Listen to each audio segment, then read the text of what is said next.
نحمده ونصلي ونسلم على رسوله الكريم اما بعد فاعوذ بالله من الشيطان الرجيم بسم الله الرحمن الرحيم وانك لعلى خلق عظيم صدق الله مولانا العظيم وبلغنا رسوله النبي الكريم ونحن على ذلك لمن الشاهدين والشاكرين والحمد لله رب العالمين. حمد و صلاۃ کے بعد معزز علامہ صاحب، معزز حاضرین و سامعین کرام، حصول برکت کے لیے قرآن مجید فرقان حمید سے اپنے عنوان کی مناسبت سے آیت کریمہ جو معروف آیت ہے تلاوت کرنے کا شرف حاصل کیا. ہم آپ سنتے آئے کہ پورا قرآن نبی کریم صلی اللہ تعالی علیہ وسلم کی نعت ہے. ہمارا اعتقاد و یقین بھی یہی ہے، اور یہ اپنی طرف سے نہیں کہہ رہا. ام المومنین عائشہ صدیقہ رضی اللہ تعالی عنہا سے کسی نے نبی کریم صلی اللہ تعالی علیہ وسلم کے اخلاق کے بارے میں پوچھا تو انہوں نے ایک جملے میں ساری بات فرما دی. پوچھا کیا تم نے قرآن نہیں پڑھا؟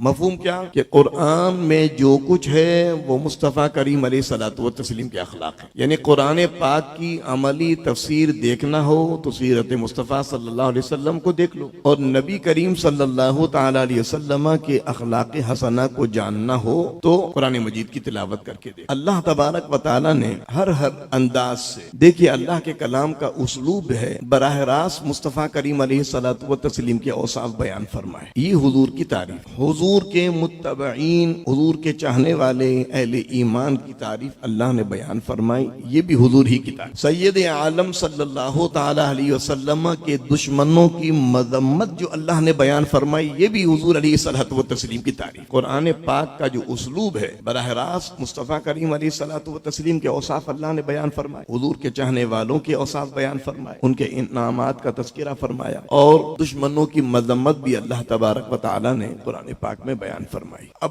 آپ جب یہ سن چکے کہ الحمد سے لے کر والناس تک حضور علیہ الصلوۃ والتسلیم کی تعریف ہے، تو حضور کی تعریف تو ہم اور آپ مختصر وقت میں تو نہیں پورا کر سکتے. زندگیاں بیت گئی اور بیت جائیں گی. ہم سے پہلے جتنے آئے ہر ایک نے اپنے اپنے انداز میں الحمدللہ حضور کی تعریف و توصیف کرنا چاہیے. جیسے حافظ شیرازی نے کیا لکھا کہ لا یمکن الثناء کما کان حقہ بعد از خدا بزرگ توئی قصہ مختصر. اور امام اہل سنت فاضل بریلوی رحمت اللہ تعالی علیہ نے کیا فرمایا؟ حضور کے چند اوصاف ذکر کیے کہ سرور کہوں کہ مالک و مولا کہوں تجھے، باغ خلیل کا گل زیبا کہوں تجھے، تیرے تو وصف عیب تناہی سے ہیں بری، حیران ہوں میرے شاہ میں کیا کیا کہوں تجھے. اور پھر اخیر میں فرماتے ہیں کہ کہہ لے گی سب کچھ ان کے ثنا خاں کی خاموشی، چپ ہو رہا ہے کہہ کے میں کیا کیا کہوں تجھے، لیکن رضا نے ختم سخن اس پہ کر دیا کہ خالق کا بندہ خلق کا آقا کہوں تجھے. وہی بات حافظ شیرازی علیہ الرحمہ کی بات امام اہل سنت نے اپنے انداز سے فرمایا. الحمدللہ چند آیات کریمہ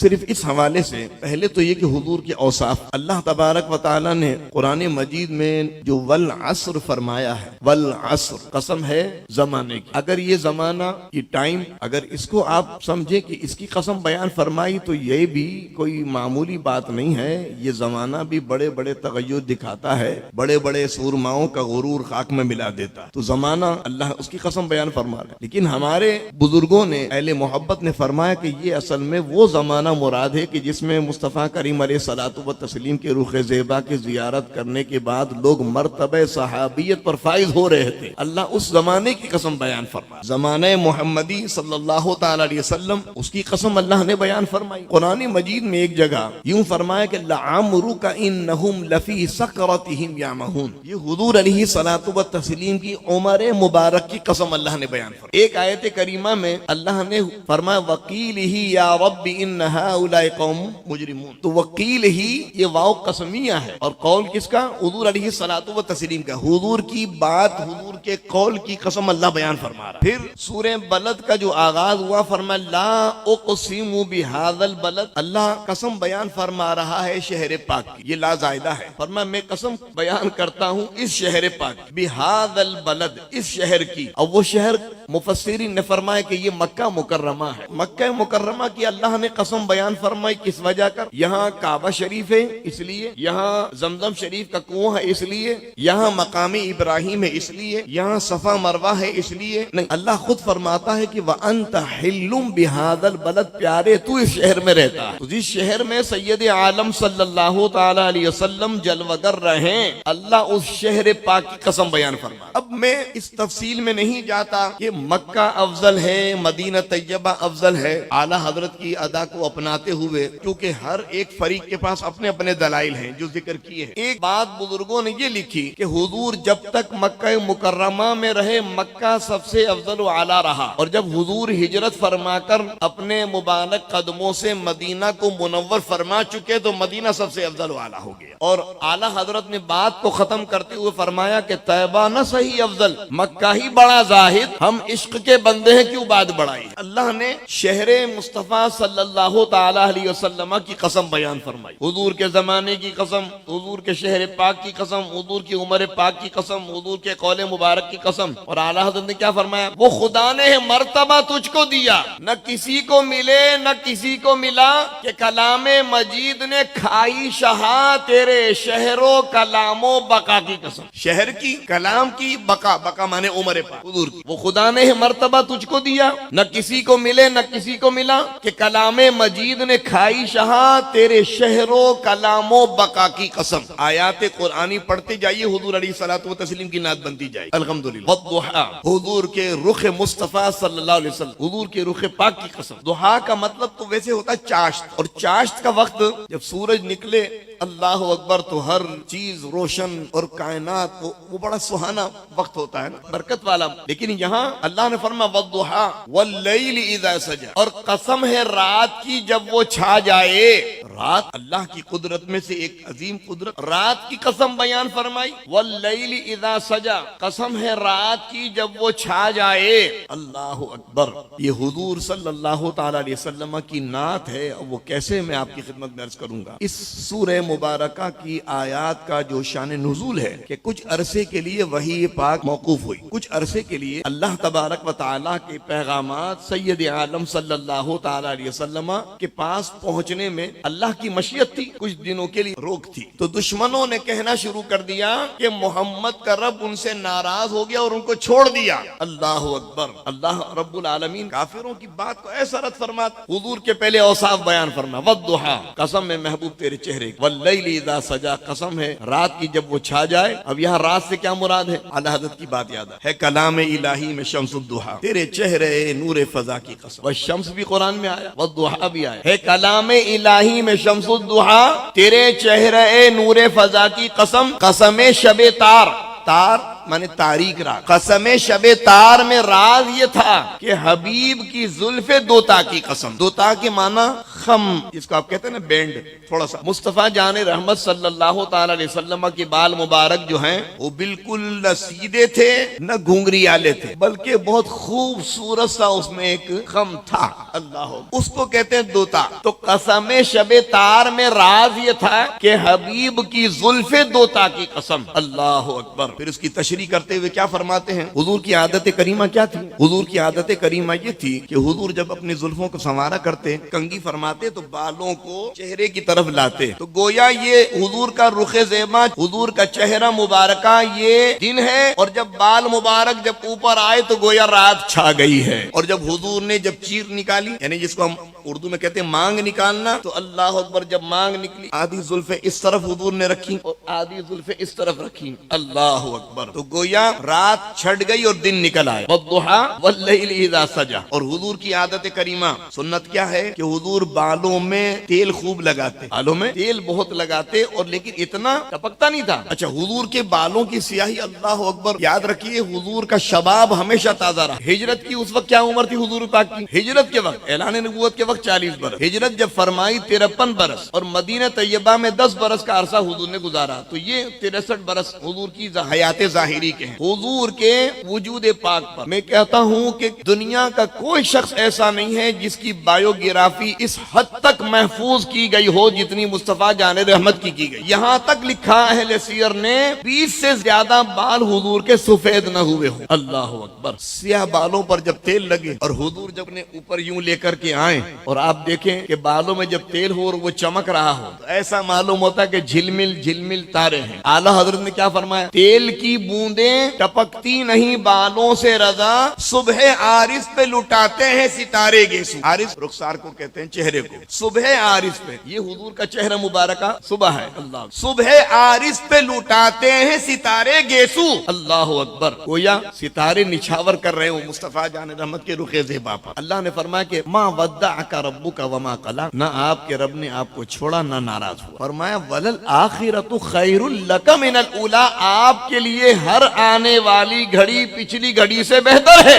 حضور علیہ الصلوۃ والتسلیم کے درجات میں ہر آن ہر لمحے اضافہ ہوتا چلا جا رہا ہے. اللہ اکبر. میں کہتا ہوں، میں کیا ہم سب جتنے بھی اہل ایمان ہیں، ہمارا کوئی بھی عمل، ہم جو عمل خیر کرتے ہیں ہمیں تو ثواب ملتا ہے، سید عالم صلی اللہ تعالی علیہ وسلم کو بھی اس کا ثواب پہنچتا ہے. کیوں؟ حدیث پاک کہ الدال علی الخیر کفاعلہ، نیکی کی طرف رہنمائی کرنے والا نیکی کرنے والے کی طرح. ایک حدیث پاک کا مفہوم بتاتا ہوں کہ جس نے اچھی سنت کو رائج کیا تو جو عمل کرتا ہے وہ تو کرے گا، بترانے والے کے لیے بھی اس کا اجر ہے. تو ہماری سب نیکیاں ایمان کے بعد ہی ہے نا. اور ایمان کس کو کہتے ہیں؟ حضور علیہ الصلوۃ والتسلیم کو دل و جان سے تسلیم کرنا، اپنی جان سے زیادہ، آل اولاد سے زیادہ حضور سے محبت کرنا، یہ ایمان. ہماری ہر نیکی کا ثواب حضور سید عالم صلی اللہ علیہ وسلم فرمایا کہ وللآخرۃ خیر لک من الاولی ولسوف یعطیک ربک فترضی، اور ان قریب آپ کو آپ کا رب اتنا عطا فرمائے گا یا وہ عطا فرمائے گا کہ محبوب آپ راضی ہو جائیں. جب یہ آیت نازل ہوئی حضور علیہ الصلوۃ والتسلیم نے جب نے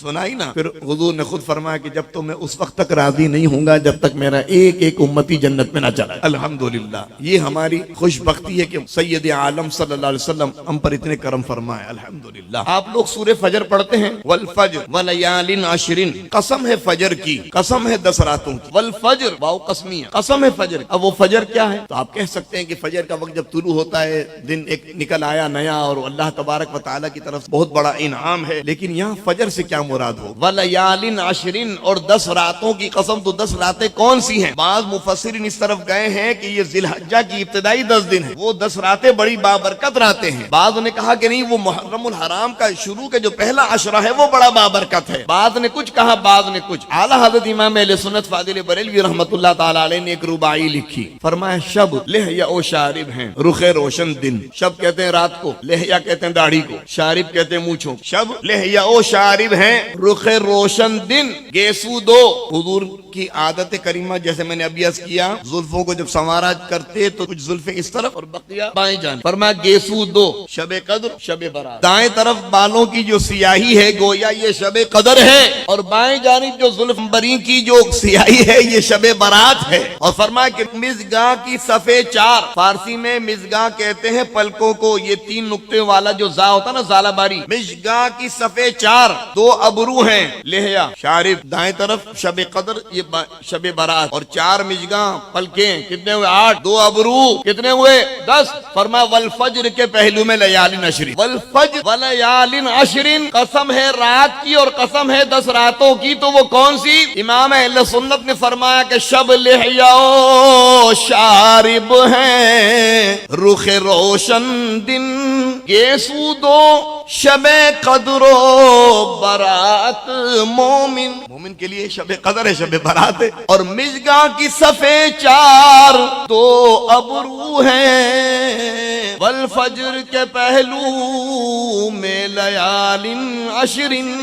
یہ باتیں سوچتی کب ہیں؟ یہ اس وقت سوچتی ہیں جب لگاؤ ہو حضور سے بہت اعلیٰ، تو کرم بھی بہت اعلیٰ ہوتا ہے. اعلیٰ حضرت کا جو طائر ہے نا فکر کا، اعلیٰ حضرت امام اہل سنت فاضل بریلوی رحمت اللہ تعالی علیہ کا جو عشق ہے مصطفیٰ جان رحمت کے ساتھ، تو آپ کی فکر کا جو پرندہ ہے اس کی پرواز بہت اونچی ہے. ہر ایک بس کی بات نہیں ہے یہ کہ وہاں تک پہنچے. یہ میں نے چند باتیں صرف اعلیٰ حضرت کے اشعار اور اس کی روشنی میں کچھ آیات. اب آ جائیے، حضور وہ ہیں صلی اللہ تعالی علیہ وسلم، آپ کی مرضی کے بغیر کچھ نہیں، آپ کی اپنی بھی نہیں چلے گی، حضور کی چلے. کیسے؟ فرما النبی اولا بالمؤمنین من انفسہم، نبی مومنوں کی جان سے بھی زیادہ ان کے مالک ہیں. یہ اولا کا معنی میں نے مالک کیا، اور اولا کا معنی اقرب کروں زیادہ قریب، تو نبی مومنوں کی جان سے بھی زیادہ ان کے نزدیک ہیں. اچھا، جو مومن ہے ہے وہ کہہ رہے ہیں کہ قریب ہے. بعض لوگ الجھتے ہیں کہ یہ کیا کہہ دیا آپ نے. ہم نے کہا آپ ناراض نہ ہو, اللہ نے بالمؤمنین کی کنڈیشن لگائی ہے. النبی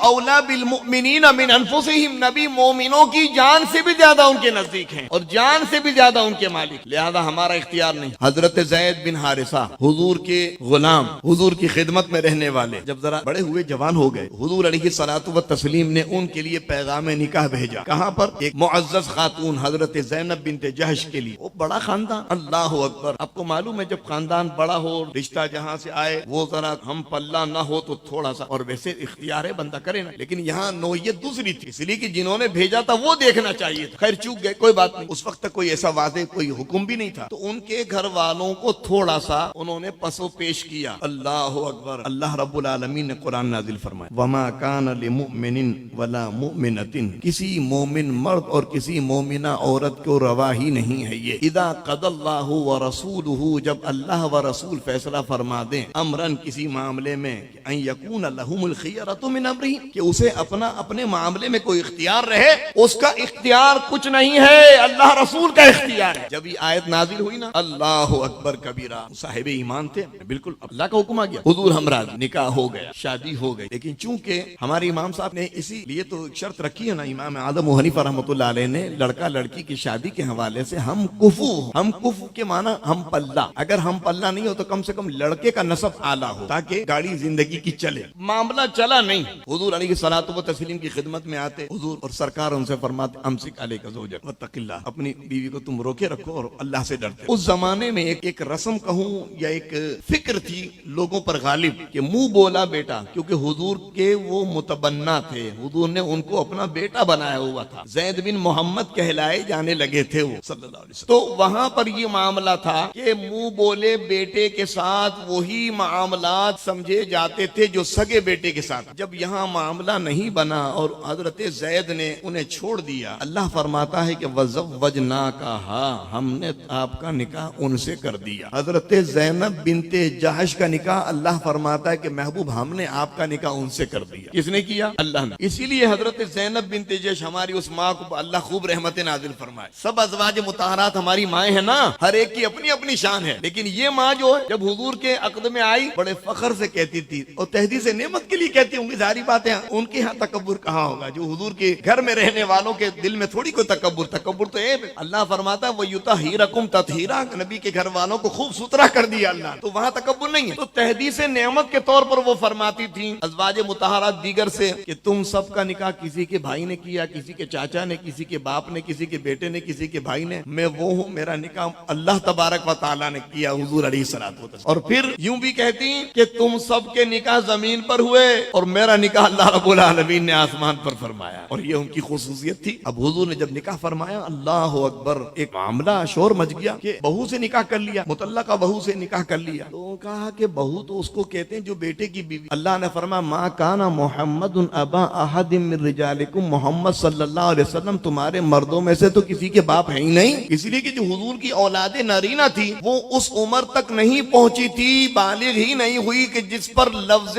رجل یعنی آدمی ہونے کا اطلاق ہو, رجل بننے کا. وہ طفل تھے, بچے تھے, ولد, تو بچپنے میں وصال فرما گئے. تو فرما تمہارے مردوں میں سے تو کسی کے باپ ہیں ہی نہیں, جب تمہارے مردوں میں کسی کے باپ نہیں ہے تو اس کی کوئی مطلقہ تو وہ بہو تو کہاں کہلائی. تو لہذا یہ جو تمہارے ادھر جو ایک بری بات رائج تھی اس کو ختم کرنا تھا. تو حضور علیہ الصلوۃ والتسلیم نے, بڑی ہمت کے معاملات تھے, ظاہری بات ہے یہ اسٹیپ ہر آدمی نہیں لے سکتا تھا. مصطفیٰ جان رحمت تو کیا بات ہے, جب کوئی نہیں تھا تو تنے تنہا اللہ نے فرمایا محبوب وانذر عشیرتک الاقربین, اپنے قرابت داروں کو ڈرائیے. جب حضور نے اپنے خاندان والوں کو دعوت ایمان دے دی تو پھر اللہ اکبر تنہ تنہا کھڑے بھی ہو گئے. جب اللہ کا حکم آیا کہ فاصدع بما تؤمر واعرض عن المشرکین, اب کھلم کھلا اعلان فرمائیے اور مشرکوں کی پرواہ نہ کیجیے, تو حضور علی الاعلان بھی سب کے لیے دعوت حق فرمایا. تو حضور علیہ الصلوۃ والتسلیم نے حضور علیہ الصلوۃ والتسلیم نے ہماری اس ماں سے جب نکاح فرمایا تو حضور نے ولیمہ بھی فرمایا, اور یہ وہ ولیمہ تھا کہ ازواج مطہرات دیگر جو تھیں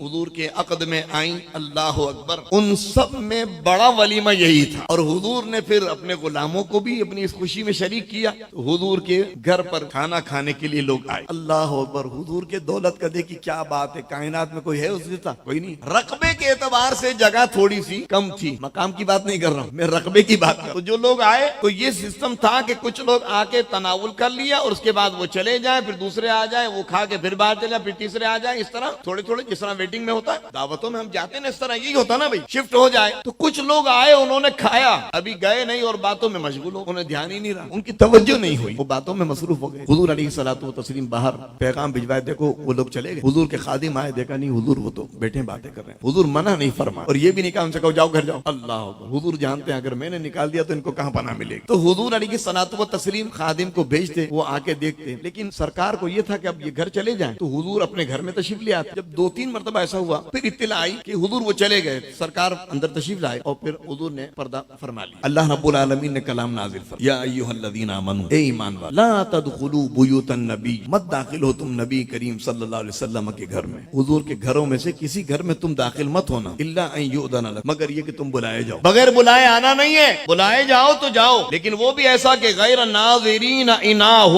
ایسا نہیں پہلے سے آ کے بیٹھ جاؤ اور پکنے کا انتظار کرو، ولکن اذا دعیتم، ہاں جب تم بلائے جاؤ تو آ جاؤ، فاذا طعمتم، جب تم کھا چکے تو فانتشروا، تو منتشر ہو جاؤ، ولا مستأنسین لحدیث، باتوں میں مشغول مت ہو جانا، ان ذالکم کان یؤذی النبی فیستحیی منکم، بے شک تمہارے اس عمل سے مصطفیٰ صلی اللہ تعالی علیہ وسلم کو تکلیف ہے اور وہ تم سے حیا کرتے ہیں، واللہ لا یستحیی من الحق، اور اللہ حق بات بیان کرنے میں حیا نہیں فرماتا۔ گھر کس کا؟ حضور علیہ الصلوۃ والتسلیم کا۔ آرڈر کہاں سے آ رہے ہیں آداب کے؟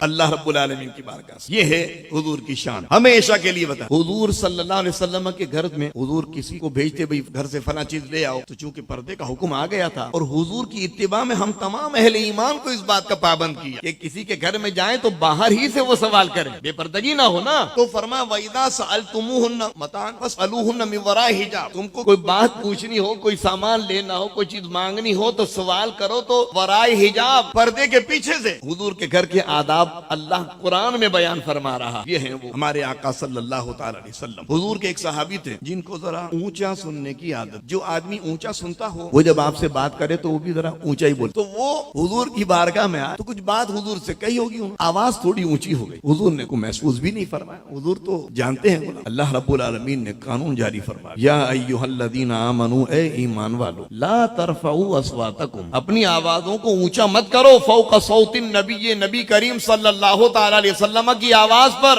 ولا تجہروا لہ بالقول، اور اپنی بات کو اونچا نہیں کرنا ہے، کجہر بعضکم لبعض، جس طرح تم ایک دوسرے سے بات کرتے ہوئے اونچی کر دیتے ہو آواز، ان تحبط اعمالکم وانتم لا تشعرون، کہ تمہارے اعمال حبط ہو جائیں، اکارت چلے جائیں، تمہیں پتہ ہی نہ چلے۔ کہاں سے قانون آیا؟ اللہ کے پاس سے۔ حضور کی بارگاہ میں بات کرنی ہے تو ذرا سلیقے سے۔ حضور کے صحابہ غالباً ثابت بن قیس تھے رضی اللہ تعالیٰ عنہ، جب وہ نہیں آئے تو حضور کو آ کے بتایا کہ بھئی وہ یہ کہہ رہے ہیں کہ میری آواز اونچی ہو جاتی تھی اور یہ قرآن میں اللہ نے نازل فرمایا تو میرے تو اعمال سب برباد ہو گئے۔ حضور نے فرمایا نہیں، اس سے کہو کہ وہ مومن، اس کے اعمال ختم نہیں ہوئے، اور یہ بھی فرما دیا کہ وہ طویل عمر پائے اور ایمان پر اس کا خاتمہ ہوگا۔ یہ ساری حضور کی طرف سے بشارتیں آ گئی، الحمدللہ۔ اب جب یہ آرڈر آ گیا تو سب کے لیے ہو گیا، یہ تو تمام اہل ایمان کے لیے۔ اور آج بھی ہم سب مدینہ میں جب جاتے ہیں، خاص مواجہ اقدس میں ہوں، لوگ دیکھو کوئی سیلفی بنا رہا ہے، کچھ کر رہا ہے، اللہ اکبر، قسم خدا کی حضور دیکھ رہے ہیں۔ ہمارے بزرگوں نے نہیں فرمایا کہ یہ کون سی جگہ ہے کہ نفس گم کردہ می آیت جنید و با یزید ایجا، کہ حضرت جنید بغدادی ہوں یا حضرت بایزید بستامی علیہ الرحمہ ہوں، اس جگہ پر وہ کہتے ہیں کہ سانس بھی آہستہ لو کہ کہیں بے ادبی نہ ہو جائے۔ یہ وہ بارگاہ ہے۔ شیخین کریمین، یہ تو سب صحابہ، لیکن شیخین کا معاملہ تو پھر شیخین کا ہے نا، حضرت ابو بکر عمر رضی اللہ تعالیٰ عنہما کا، انہوں نے آواز اتنی آہستہ کر لی، اب اور زیادہ ریزرو ہو، اور محتاط ہو گئے۔ جب اور محتاط ہو گئے بات کرتے حضور سے تو سید عالم صلی اللہ تعالیٰ علیہ وسلم پوچھتے کیا کہہ رہے ہو بھائی، پھر کہو کیا کہہ رہے ہیں، یعنی حضور ان سے پھر پوچھتے کہ بھائی تم کہہ کیا رہے ہو، تو اونچا تو کہو، ڈر کے مارے اونچا ہی نہیں کہہ رہے۔ اللہ اکبر، ادب اتنا، اللہ کو یہ ادا اتنی پسند آئی، اللہ نے ان کی بھی تعریف کی اور فرمایا ان الذین یغضون اصواتهم عند رسول اللہ، بے شک وہ لوگ کہ جو اپنی آوازوں کو اللہ کے رسول صلی اللہ علیہ وسلم کے پاس پست کرتے ہیں، نیچی رکھتے ہیں، امتحن اللہ قلوبہم للتقوی، اللہ نے ان کے دلوں کو منتخب کر لیا ہے تقوی کے لیے۔ تقوی کے لیے چن لیا ہے، لہم مغفرۃ و اجر عظیم، ان کے لیے بخشش بھی ہے، مغفرت بھی ہے اور بڑا اجر ہے۔ یہ یاد رکھیے، اللہ جب فرمائے نا عظیم، اس کی عظمت ہم اندازہ نہیں لگا سکتے۔ تھوڑی سی توجہ کے لیے بتا رہا ہوں، اللہ نے ایک مقام پر فرمایا قل متاع الدنیا قلیل، محبوب کہیے دنیا اور سامان دنیا تھوڑا ہے۔ دنیا اور سامان دنیا کوئی تھوڑا، یعنی جو اتنا ہے اللہ اسے قلیل فرما رہا ہے، تو جسے وہ عظیم کہے وہ کتنا عظیم ہوگا۔ جو ہماری نظروں میں اتنا کچھ ہے اللہ کے یہاں وہ قلیل ہے، تو اللہ جسے عظیم فرما رہا ہوگا وہ عظیم، اس کی عظمت کا ہم اور آپ اندازہ کر ہی نہیں سکتے۔ اس لیے جہاں فرمایا نا لہم مغفرۃ و اجر عظیم، اہل ایمان کے لیے بھی مغفرت و اجر عظیم کا وعدہ ہے نا، تو یہاں پر شیخین اور وہ حضور کے وہ اصحاب جو اپنی آواز کو پست رکھتے تھے، اللہ اکبر، اللہ رب العالمین نے فرمایا کہ ان کے دلوں کو اللہ نے تقوی کے لیے چن لیا ہے، ان کا انتخاب ہو چکا ہے اور ان کے لیے مغفرت بھی ہے اور اجر عظیم ہے۔ یہ حضور علیہ الصلوۃ والتسلیم کے در کا معاملہ ہے۔ حضور کی بارگاہ میں لوگ آتے ہیں، تو جو مدینہ شریف میں جو یہودی تھے نا، وہ جب کبھی آتے ہیں حضور کے پاس اپنی کسی بات کسی کام کے سلسلے میں آتے ہوں گے، تو حضور کے صحابہ کو جب انہوں نے دیکھا کہ حضور سے کوئی بات اپنی طرف توجہ چاہتے تو حضور سے عرض کرتے راعینا یا رسول اللہ صلی اللہ علیہ وسلم، حضور ہماری رعایت فرمائیے، یعنی یہ مسئلہ ہمیں دوبارہ سمجھا دیجیے۔ یہودیوں کے یہاں تھوڑا سا کھینچ کر کے راعینا کی جگہ راعینا پڑھتے تھے، اس کا مفہوم وہ لیتے تھے ہمارا چرواہا، استغفر اللہ، اور یوں آ کر کے بات کرتے تاکہ ہم اپنی بھڑاس بھی نکال لیں اور لوگوں کو پتہ نہ چلے۔ اللہ رب العالمین نے فرمایا یا ایھا الذین آمنو، اے ایمان والو، اللہ کی طرف سے آڈر ہے، اے ایمان والو لا تقولوا راعینا، راعینا مت کہو راعینا، کوئی ایسا لفظ کہ جس کے دوسرے بھی معنی ہو اور کوئی ایک معنی بھی ایسا ہو کہ جو ہمارے حبیب کی شان کے لائق نہیں ہے، وہ لفظ ہی چھوڑ دو تم۔ یہ ایک اصول بن گیا، کسی لفظ کے کئی معنی ہوں، ایسا لفظ حضور کے لیے استعمال ہی مت کرو، کیونکہ دشمن تو اس کو دوسرے معنی میں لے رہا ہے، اپنی دل کی بھڑاس، وہ خباثت جو ہے اس کی وہ ظاہر ہوتی ہے۔ ہم اہل ایمان کو یہ حکم دیتے ہیں کہ راعینا کہنا ہی چھوڑ دو، اور کیا کہو؟ قولو، فرما کہو انظرنا، ہماری طرف نظر کرم فرمائیے، کہ یا رسول اللہ انظر حالنا، یا حبیب اللہ اسمع قالنا، اننا فی بحر ہم مغرق خذ یدی ساحل لنا اشکالنا۔ پڑھتے ہیں کہ نہیں پڑھتے ہیں؟ اصول ہے کہ حضور علیہ الصلوۃ والتسلیم کے در کے آداب اللہ تبارک و تعالی کیسا بیان فرما رہا ہے، سکھا رہا ہے، اور رہتی دنیا تک۔ میں سمجھتا ہوں میں نے کوئی 10-12 جگہ سے کوئی آیات قرآنی پڑھی ہوگی، ورنہ الحمد سے لے کر والناس تک، جیسا میں نے عرض کیا شروع ہی میں، آغاز ہی میں، سب حضور کی نعت ہے، حضور کے غلاموں کی تعریف دیکھی۔ قرآن مجید میں اللہ رب العالمین نے فرمایا کہ لا تجد قوما، تم نہیں پاؤ گے ایک ایسی قوم کو کہ یؤمنون باللہ والیوم الآخر، جو ایمان رکھتی ہو اللہ پر اور یوم آخرت پر، یوادون، محبت کرنے والا، کن سے؟ من حاد اللہ ورسولہ، جو اللہ رسول کے دشمن ہیں ان سے محبت کرتا نہیں پاؤ گے۔ ولو کانوا آباءہم، اگرچہ وہ ان کے باپ، او ابناءہم، اگرچہ ان کے بیٹے ہوں، او اخوانہم، اگرچہ ان کے بھائی ہوں، او عشیرتہم، اگرچہ کنبے والے ہوں، ارے کوئی ہو، اولئک کتب فی قلوبہم الایمان، یہی وہ لوگ ہیں کہ جن کے دلوں پر اللہ نے ایمان نقش فرما دیا، لکھ دیا ہے، وأیدہم بروح منہ، اور روح قدس سے ان کی تائید فرمائی ہے۔ اللہ اکبر، اتنا ہی نہیں، فرمایا رضی اللہ عنہم ورضوا عنہ، اللہ ان سے راضی ہوا، وہ اللہ سے راضی ہو گئے۔ یدخلہم جنات تجری من تحتها الانہار خالدین فیہا، اللہ انہیں ایسے باغات میں داخل فرمائے گا جن کے نیچے نہریں جاری ہوں گی اور وہ اس میں ہمیشہ رہیں، خالدین فیہا، ہمیشہ رہیں گے۔ اور پھر اللہ نے حضور سے ایسی والہانہ محبت رکھنے والے لوگوں کو فرمایا کہ اولئک حزب اللہ، یہ اللہ کا گروہ ہے، یہ اللہ والے ہیں، اولئک حزب اللہ، یہ اللہ کا گروہ ہے۔ اور اللہ سنو، اللہ حرف تنبیہ، سنتے ہو، ان حزب اللہ ہم مفلحون، اللہ ہی کا گروہ کامیاب ہے۔ تو بتائیے حضور علیہ الصلوۃ والتسلیم کے چاہنے والے، حضور کی بارگاہ کا ادب و احترام، اور حضور کو اپنی جان، مال، عزت، آبرو سب سے زیادہ عزیز جاننے والے صحابہ کی اللہ نے کیسی شان بیان کی۔ اس لیے تو امام اہل سنت نے فرمایا تھا دشمن احمد پہ شدت کیجئے، ملحدوں کی کیا مروت کیجئے، غیظ میں جل جائیں بے دینوں کے دل، یا رسول اللہ کی کثرت کیجئے چرچا انہی کا صبح و شام، جانے کافر پر قیامت کی۔ میرے مرشد گرامی حضور تاج شریعہ نے کیا فرمایا ایسی محبت کو دیکھتے ہوئے؟ فرمایا نبی سے ہو جو بیگانہ اسے دل سے جدا کر دیں، پدر مادر برادر مالو جا ان پر فدا کر دیں۔ یہ اللہ رب العالمین حکم ہے، صحابہ کی یہی روش رہی ہے۔ اور اللہ نے 10ویں سپارے میں فرمایا قل، محبوب آپ کہہ دیجئے ان کان آباؤکم و ابناؤکم و اخوانکم و ازواجکم، اگر تمہارے باپ، تمہارے بیٹے، تمہارے بھائی، تمہاری بیویاں، اور وہ اموال اموالن اقترفتموها، اور تمہارا وہ مال جو تم کماتے ہو،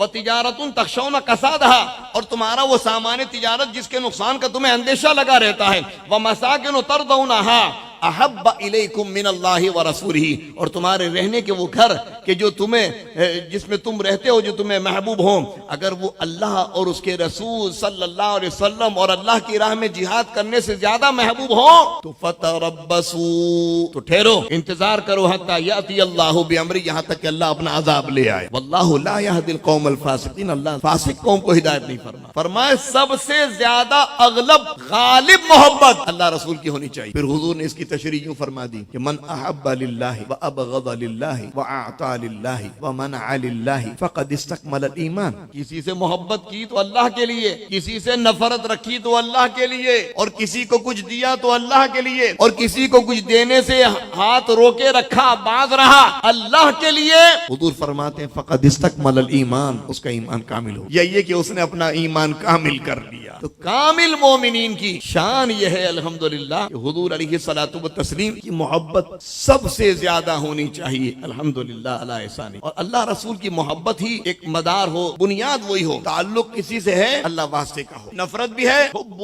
فی اللہ والبغض فی اللہ، دشمنی بھی اسی جہت سے ہے اور دوستی بھی اسی جہت سے۔ نبی کریم صلی اللہ علیہ وسلم کی شان میں ایک بدبخت نے گستاخی کی، معاذ اللہ حضور علیہ الصلوۃ والتسلیم کو مجنون کہا۔ ولید بن مغیرہ یہ بدبخت جس نے یہ بری بات اپنے منہ سے نکالی، اللہ رب العالمین نے کلام نازل فرمایا، فرمایا نون والقلم وما یسطرون، قسم ہے قلم کی اور قسم ہے اس قلم کی سطروں کی، اس لکھے ہوئے کی، ما انت بنعمت ربک بمجنون، آپ اپنے رب کی نعمت کے سبب مجنون نہیں، وان لک لاجرا غیر ممنون، اور بے شک آپ کے لیے وہ اجر ہے جو کبھی تمام ہونے والا نہیں، وانک لعلی خلق عظیم، اور بے شک آپ اخلاق کی بلندیوں پر فائز ہیں، اخلاق عظیم، جتنے بھی اخلاق ہیں وہ سب حضور علیہ الصلوۃ والتسلیم کے تحت ہیں الحمدللہ۔ بلکہ میں یوں کہتا ہوں کبھی کبھی کوئی خوبی اس وقت تک خوبی بنی نہیں جب تک حضور سے نسبت نہیں پائی، لفظ کمال میں بھی وہ کمال آیا ہی نہیں، جب حضور علیہ الصلوۃ والتسلیم کی طرف نسبت ہوئی تو وہ کمال بن، وہ خوبی بنی ہے الحمدللہ۔ اور پھر اللہ رب العالمین نے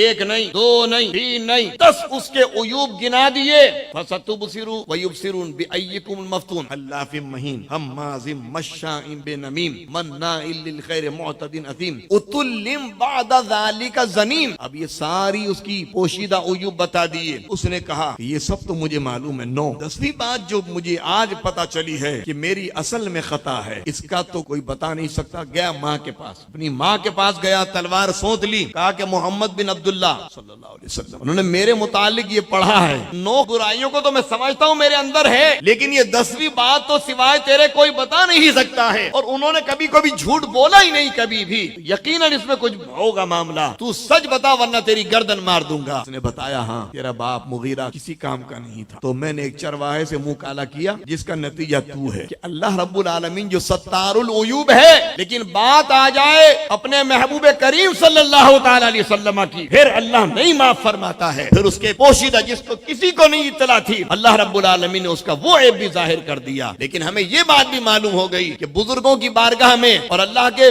محبوبین کی بارگاہ میں گستاخی کرے گا وہی جس کی اصل میں خرابی۔ اللہ تعالیٰ اس معاملے میں بڑا غیرت رکھتا ہے، اپنے محبوب صلی اللہ علیہ وسلم کی بارگاہ میں تو اللہ کی شان یہ ہے کہ اپنے محبوب کے معاملے فرمایا ان تستغفر لهم 70 مرة فلن يغفر الله لهم، اگر یہ 70 مرتبہ بھی آپ ان کے لیے استغفار کریں تو فرمایا اللہ ان کو معاف نہیں فرمائے، لن يستغفر اللہ، اللہ ہرگز معاف نہیں کرے گا۔ اب آپ لوگ کہتے ہیں کہ حضور کے اخلاق یہ ہے کہ جناب دشمن آئے تو چادر بچھا دیتے ہیں، تو میں نے کہا بھائی سن لے آرام سے، قرآن مجید میں اللہ نے فرمایا یا ایھا النبی جاہد الکفار والمنافقین واغلظ علیہم، یہ بھی حضور کا اخلاق، اے غیب کی خبریں بتانے والے نبی جہاد کیجیے کافروں سے اور منافقوں سے، واغلظ علیہم، اور سختی فرمائیے۔ یہ والی آیت نہیں دکھتی؟ حضور کو حق ہے کہ اپنے دشمن کو معاف کریں، کسی اور کو حق نہیں ہے کہ جناب حضور کے دشمنوں کو معافی دیتا پھرے۔ حضور علیہ الصلوۃ والتسلیم کی بارگاہ میں اللہ رب العالمین بہت غیرت رکھتا حضور کے معاملے میں. حضور کی اولاد نرینہ جب وصال فرما گئی اور کوئی اولاد نہیں رہی نرینہ،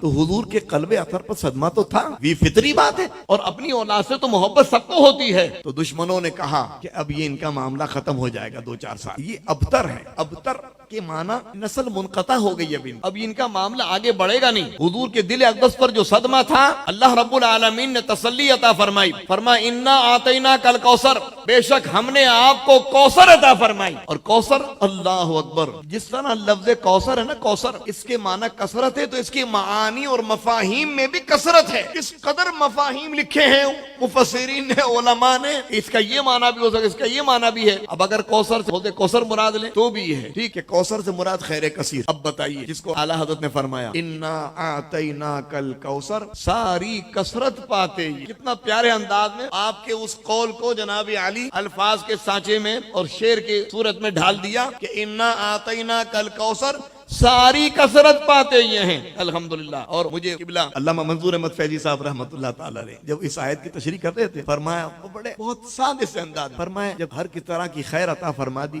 تو بتاؤ حسین ہونے میں خیر ہے یا حسین نہ ہونے میں خیر؟ حسین ہونے میں خیر. تو حضور کو حسن بھی سب سے اعلیٰ دی. عالم ہونے میں خیر ہے یا نادان ہونے میں خیر ہے؟ عالم ہونے میں خیر. تو حضور کو سب سے زیادہ علم عطا فرما. شجاع ہونے میں خیر ہے یا آدمی بہادر نہ ہو وہ اس میں خیر ہے؟ کہا کہ شجاع ہونے میں خیر ہے. تو حضور کو سب سے زیادہ شجاعت عطا فرما. یعنی تمام اوصاف حضور علیہ الصلوۃ والتسلیم کی ذات والا صفات میں اللہ نے تمام خوبیاں رکھ دی ہیں. بلکہ شاعر نے کہا کہ حسن یوسف دم عیسیٰ ید بیضا داری آنچ خوبہ ہم دارن تو تنہا داری. جتنے انبیاء کرام علیہم الصلوۃ والتسلیم کو کمالات و معجزات دیے، یعنی حضور کا جب معاملہ ہوا، اللہ اکبر، اللہ تبارک و تعالی نے تمام بھی عطا فرمائے. اور بہت سارے ایسے جیسے معراج شریف یہ حضور کا خاصہ ہے، قرآن مجید یہ حضور کا خاصہ ہے. اللہ اکبر کبیرہ. حضور کا سایہ نہ ہونا یہ حضور کا خاصہ ہے. اللہ نے فرمایا انا آتیناک الکوثر، پیارے بے شک ہم نے آپ کو کوثر عطا فرمائی. وصلی لربک وانحر، تو آپ اپنے رب کے لیے نماز ادا کیجئے اور قربانی دیجئے. ان شانئک ھو الابتر، بے شک آپ کا دشمن ہی بے نام و نشان رہے.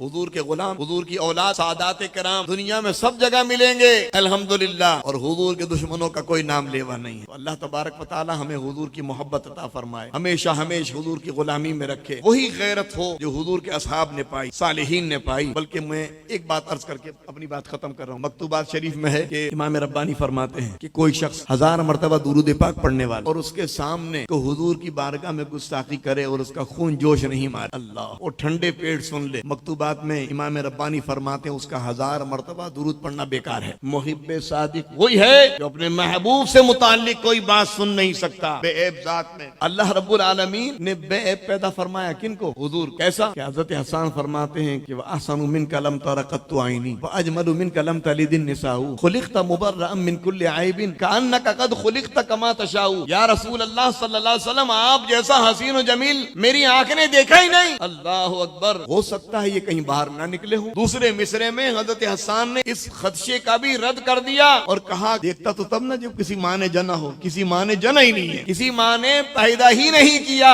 اللہ اکبر. اور پھر خود فرماتے ہیں کہ خلقت مبرأ من کل عیب، آپ تمام عیوب و نقائص سے منزہ پیدا فرمائے گئے. کأنک قد خلقت کما تشاء، گویا کہ جیسا آپ نے چاہا آپ کے رب نے آپ کو ویسا ہی پیدا فرمایا. حضرت حسان کہتے ہیں ایسا لگتا ہے کہ حضور کو اللہ تبارک و تعالیٰ نے حضور کی مرضی جیسا بنا، جیسا حضور نے چاہا وہ سب کچھ عطا فرمایا. ویسے شکلیں تو ہمیں آپ کو بھی اللہ نے بہت اچھی دی. ارے ہمارے لیے تو اللہ نے فرمایا لقد خلقنا الانسان فی احسن تقویم، سب سے اچھی صورت بخشی کہ نہیں حضرت انسان، اور مکرم بھی کیا ہے. وَلَقَدْ كَرَّمْنَا بنی آدم، ہم نے بنی آدم کو مکرم کیا، عزت دی. بات وہی ہے کہ اس مخلوقات کی اس نوع میں جسے انسان کہتے ہیں، حضرات انبیاء کرام علیہم الصلوۃ والتسلیم کو تشریف لانا تھا تو ان کے صدقے میں ہمیں بھی اچھی صورتیں مل گئی. نہ ہم میں کوئی تھوڑی کوئی ایبیلٹی، کوئی قابلیت ہے. اللہ اکبر کبیرہ. پھر دیکھیے دشمنوں کی جو مذمت اللہ رب العالمین نے کیسی بیان فرمائی. حضور کے دشمنوں کی مذمت بھی تو نہ تھے بھائی. حضور علیہ الصلوۃ والتسلیم نے ایک موقع پر سب کو جمع کیا. حضور نے فرمایا، کہا کہ اچھا بتاؤ میں تمہیں اگر یہ اس بات کی اطلاع دوں کہ پہاڑ کے پیچھے کوئی دشمن ہے جو تم پر حملہ آور ہونے والا ہے تو تم میری بات مان لو گے کہ نہیں؟ کہا کہ مان لیں گے، اس لیے کہ آپ صادق و امین ہیں آپ سے ہم نے کبھی جھوٹ سنا ہی نہیں. فرما پھر ہوشیار ہو. اللہ اکبر. ان کو توحید کی دعوت دی تو وہ جو ابو لہب جو ہے نا، جو رشتہ دار بھی تھا، سب کچھ تھا، خونی رشتہ بھی تھا، اس نے جو بدتمیزی کی تو اللہ رب العالمین نے قرآن پاک نازل فرمایا تبت یدا ابی لہب و تب، ٹوٹ جائیں ابو لہب کے دونوں ہاتھ اور وہ تباہ ہو گیا. ہم پڑھتے ہیں روزانہ قرآن، ہمیشہ ہمیشہ پڑھا جاتا رہے. یہ بھی حضور کی نعت، حضور کے غلاموں کی تعریف حضور کی نعت، حضور کے دشمنوں کی مذمت یہ حضور کی نعت. اللہ اکبر. قرآن الحمد سے لے کر والناس تک مصطفیٰ جان رحمت صلی اللہ تعالی علیہ وسلم کی نعت پاک. اللہ تعالی ہمیں قرآن پاک خوب پڑھنے کی توفیق عطا فرمائے.